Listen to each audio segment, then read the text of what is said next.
राधे राधे बंधुओं, बहुत स्वागत है आपका ज्योतिष धर्म चैनल पर। बंधुओं, आज हम बात करेंगे मिथुन राशि और लग्न वालों के लिए अक्टूबर माह का राशिफल किस तरह के फल लेकर के आया है। बंधुओं, इस वीडियो में हम आपको बताएंगे कि मिथुन राशि के जातकों के लिए इस महीने कौन से दिन शुभ रहेंगे और किन दिनों उनको संभल करके रहना होगा। साथ ही बताएंगे कुछ विशेष उपाय जिनको करके आप अक्टूबर माह को उत्तम फलदायी बना सकते हैं। इसलिए बंधुओं, वीडियो को अंत तक देखें। आपने अब तक हमारा चैनल सब्सक्राइब नहीं किया तो प्लीज सब्सक्राइब करें। तो बंधुओं, चर्चा करते हैं मिथुन राशि और लग्न वालों के लिए अक्टूबर माह में आप ये कुंडली जो देख रहे हैं, इस तरह से उनकी कुंडली बन करके आती है। यदि ग्रहों की बात की जाए तो 1 अक्टूबर से बुध कन्या राशि चतुर्थ भाव में रहेंगे। 2 अक्टूबर से शुक्र सिंह राशि तृतीय भाव में गोचर करेंगे।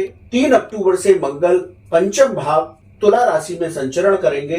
मंगल और केतु का यहाँ पर अंगारक योग बना हुआ है, लेकिन इससे घबराने की आवश्यकता बिल्कुल भी नहीं है। 18 अक्टूबर से सूर्य राशि परिवर्तन करेंगे। सूर्य का राशि संक्रमण होगा, संक्रांति होगी, तो सूर्य जो है तुला राशि पंचम भाव में चले जाएंगे।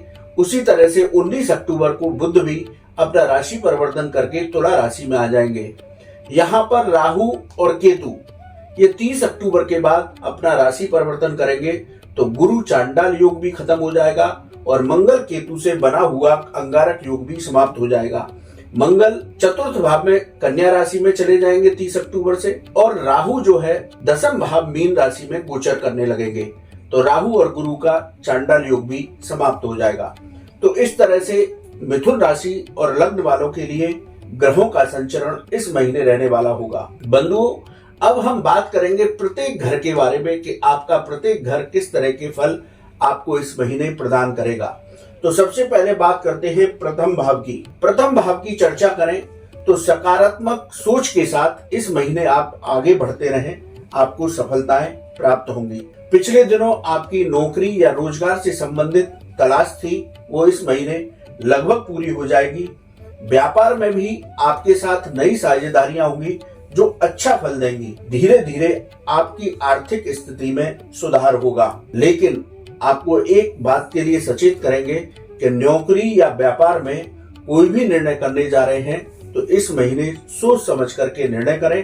तो मिथुन राशि और लग्न वालों के लिए ये महीना उत्तम फलदायी होगा। बंधुओं, बात करते हैं द्वितीय भाव की। द्वितीय भाव आपका धन का भाव है, आपके कुटुंब का भाव है, आपकी वाणी का भाव है। यदि इस भाव की चर्चा करें तो आप इस महीने अपनी वाणी को मधुर बनाए रखें, यानी कि किसी से कटु शब्द नहीं बोल रहे हैं।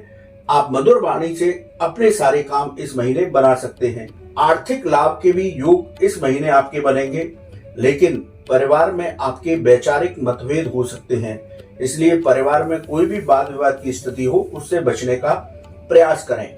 नौकरी में स्पष्ट रूप से अपनी बात रखें, यानी कि कोई भी किसी भी तरह का मिसकम्युनिकेशन नहीं होना चाहिए। इसी तरह आप व्यापार में यदि कोई साझेदारी बना रहे हैं, अपनी शर्तों को अपने साझेदार के सामने क्लियर करके चलें। इस तरह से आप साझेदारी बनाएं। 18 अक्टूबर के बाद जब सूर्य तुला राशि में संचरण करने जाएंगे, तब आपको जो रुका हुआ पैसा था पिछले दिनों, वो रुका हुआ धन प्रयास करने से वापस भी प्राप्त हो सकता है। अब बात करते हैं तृतीय भाव।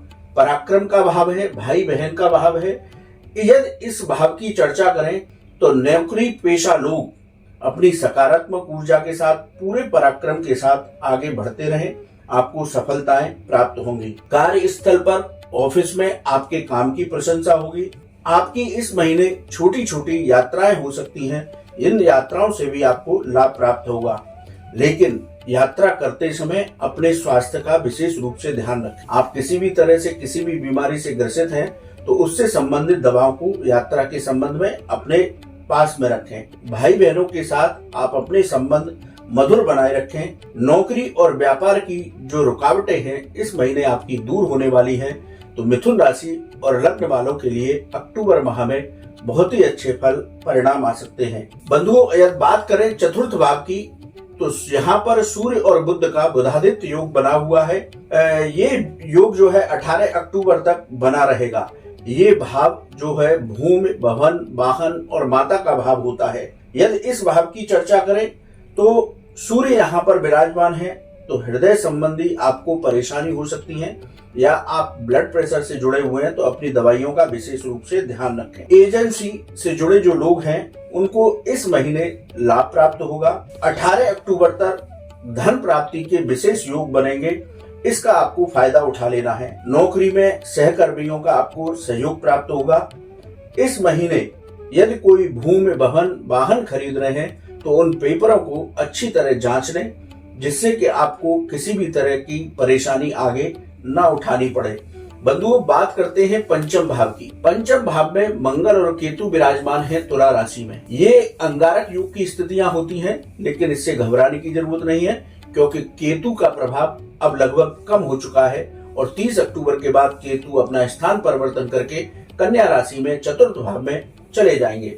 ये भाव जो होता है ये संतान का भाव है, ये शिक्षा का भाव है, ये आकस्मिक धन लाभ का भाव है। यदि इस भाव के रिजल्टों की चर्चा करें तो स्टॉक मार्केट में आप निवेश करने वाले हैं तो आप सोच समझ करके निवेश करें, लेकिन जो छात्र मेडिकल और टेक्निकल की शिक्षा से जुड़े हुए हैं उनको इस महीने सफलता प्राप्त होगी। विद्यार्थी वर्ग के लिए हम विशेष रूप से कहते हैं कि आलस्य को बिल्कुल छोड़ दें, आलस्य को छोड़ करके अपनी पढ़ाई पर ध्यान दें। इस महीने हो सकता है कि आपका मन पढ़ाई से थोड़ा सा हटने का हो, लेकिन ऐसा नहीं करना, अपनी पढ़ाई में लगे रहना है। यदि गर्भवती महिलाओं की बात करें तो आप यात्रा करते समय विशेष रूप से सावधानी रखें। धन संबंधी कोई भी काम आप करने जा रहे हैं तो उस काम में आप जल्दबाजी ना करें। निर्णय धन से संबंधित चीजों के बहुत सोच समझ करके लें। बंधुओं, बात करते हैं छठे भाव की। छठा भाव ऋण, रोग और शत्रुओं का भाव होता है। यदि इस भाव की चर्चा करें तो आपका आर्थिक पक्ष इस महीने मजबूत रहने वाला है, लेकिन आपको सतर्क करेंगे कि पैसा आएगा, लेकिन उसको बहुत अच्छी तरह मैनेजमेंट करते हुए चलें। व्यर्थ के खर्चों से आपको बच के रहना है। सत्व पक्ष से आपको कोई दिक्कत नहीं होगी, लेकिन फिर भी किसी भी तरह के वाद विवाद से आपको बचना है। नर्वस सिस्टम से जुड़ी कोई यदि आपको बीमारी है तो उसका विशेष रूप से आपको ध्यान रखना है। लेकिन इस महीने बहुत सारी चिंताएं आपको व्यर्थ की होंगी, उन चिंताओं को अपने ऊपर हावी न होने दें। पूर्ण पराक्रम के साथ, क्योंकि पराक्रम आपके साथ जुड़ा हुआ है, और सकारात्मक सोच के साथ आप आगे बढ़ते रहें। बंधुओं, बात करते हैं सप्तम भाव की। सप्तम भाव आपका गृहस्थ का भाव है, आपका व्यापार का भाव है, आपका साझेदारी का भाव है। वर्तमान में जो व्यापार की स्थिति है वो सही बनी हुई है, इसलिए कोई भी चेंज करना चाहते हैं तो बहुत सोच समझ करके करें। व्यापार में आपके धन लाभ के योग बनेंगे। व्यापार में यदि किसी से साझेदारी करने जा रहे हैं तो वो साझेदारी भी आपको लाभ प्रदान करेगी। आपको इस महीने व्यापार को व्यवस्थित करने के लिए कुछ कड़े निर्णय लेने पड़ सकते हैं, तो उनसे हिचकिचाए नहीं। किसी भी इमोशनल अटैचमेंट में आकर के कुछ भी गलत काम को आंख मूंद कर स्वीकार न करें। कोई निर्णय लेना है तो उस निर्णय को लें, अपने ऊपर भावुकता को हावी ना होने दें। गृहस्थ जीवन मिथुन राशि और लग्न वालों का अक्टूबर माह में आनंद पूर्वक बीतेगा। बंधुओं, बात करते हैं अष्टम भाव की। अष्टम भाव आकस्मिक घटनाओं का है, रिसर्च का है, उच्च शिक्षा का है, विदेश संबंधी मामलों का है। तो रिसर्च से जो बच्चे जुड़े हुए हैं, जो शोध के कार्यों में लगे हुए हैं, उनको इस महीने सफलता प्राप्त होगी। विदेश से भी आपको लाभ के अवसर प्राप्त होंगे। विदेश संबंधी मामले जो पिछले दिनों आपके रुके हुए थे, एक्सपोर्ट इंपोर्ट का काम आपका रुका पड़ा था, उन मामलों में भी आपकी तेजी आएगी। मेटल से जुड़े लोगों को इस महीने बेहतर परिणाम प्राप्त होंगे।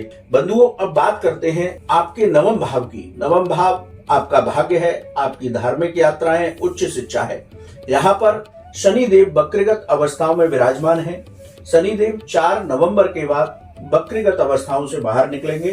तो यदि इस भाव की चर्चा की जाए तो इस महीने भाग्य का आपको भरपूर सहयोग मिलेगा। इसीलिए हम बार बार कह रहे हैं, सकारात्मक सोच और शांत मन से व्यर्थ की चिंताओं को हावी न होने दें और अपने काम में आगे बढ़ते रहें। तो इस महीने आपका धार्मिक कार्यों में भी मन लगेगा। उच्च शिक्षा से जो बच्चे जुड़े हुए हैं, इस महीने उनको भी सफलता प्राप्त होगी।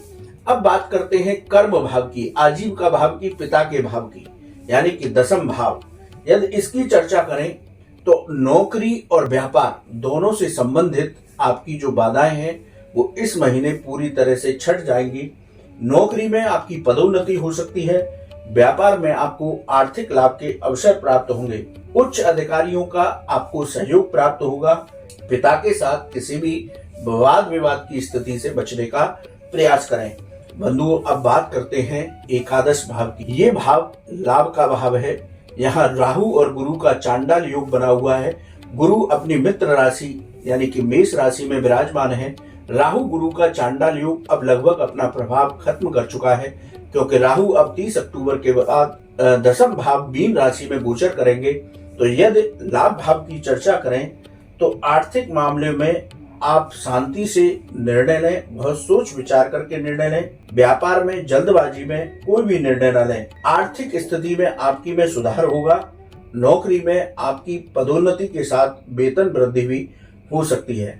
बंधुओं, मिथुन राशि और लग्न वालों के लिए अंतिम भाव की चर्चा करें यानी द्वादश भाव की चर्चा करें, ये व्यय का भाव है, ये कानूनी मामलों का भाव है, ये विदेश से संबंधित चीजों का भाव है। यदि इसकी चर्चा करें तो आप इस महीने अच्छा धन कमाएंगे, लेकिन अनावश्यक खर्चों से आपको बचने की आवश्यकता है। एक्सपोर्ट इंपोर्ट से संबंधित कोई काम आप करते हैं तो उन मामलों में आप सोच समझ करके निर्णय लें। इस महीने पैसे के लेन देन में विशेष रूप से सावधानी बरतें। तो बंधुओं, हमने आपको बताया कि प्रत्येक भाव के अनुसार अक्टूबर माह का राशिफल मिथुन राशि और लग्न वालों के लिए कैसा रहने वाला है। अब बात करते हैं इस महीने मिथुन राशि और लग्न वालों के लिए कौन सी तिथियां शुभ रहेंगी, जिनमें आप कोई विशेष डील या किसी इंटरव्यू के लिए जाना चाहते हैं तो उन दिनों का आप प्रयोग इस महीने करें। 1, 2, 7, 8, 9, 10, 11, 12, 16, 18, 20, 24, 25 ये तिथियां आपके लिए शुभ रहने वाली होंगी। यदि आपकी अशुभ तिथियों की बात की जाए तो 3, 4, 13, 14, 22, 23, 30, 31 ये तिथियां आपके लिए अशुभ हैं। इनमें किसी भी काम को यदि आप टाल सकते हैं तो टालने की कोशिश करें। इन दिनों में आप थोड़ा सावधानी पूर्वक रहें तो ये महीना आपका उत्तम होगा। बंधुओं, अब मिथुन राशि लग्न वालों को इस महीने क्या उपाय करना है जिससे कि आपका अक्टूबर माह उत्तम फलदायी हो जाए। मिथुन राशि के जातक गाय को हरा चारा खिलाएं। ओम विष्णवे नमः इस मंत्र की एक माला प्रतिदिन जप करें। देवी के मंदिर में नारियल का दान करें तो इस महीने आपकी जो भी रुकावटें हैं इन उपायों के जरिए वो रुकावटें भी दूर हो जाएंगी। बंधुओं, इस तरह अक्टूबर माह मिथुन राशि और लग्न वालों के लिए रहने वाला होगा। आपको हमारा वीडियो कैसा लगा आप कमेंट बॉक्स में लिखें। यदि आपका ज्योतिष या धर्म से संबंधित कोई सवाल है, आप अपना सवाल हमारे व्हाट्सएप नंबर पर भेजें, हम उसका जरूर जवाब देंगे। राधे राधे।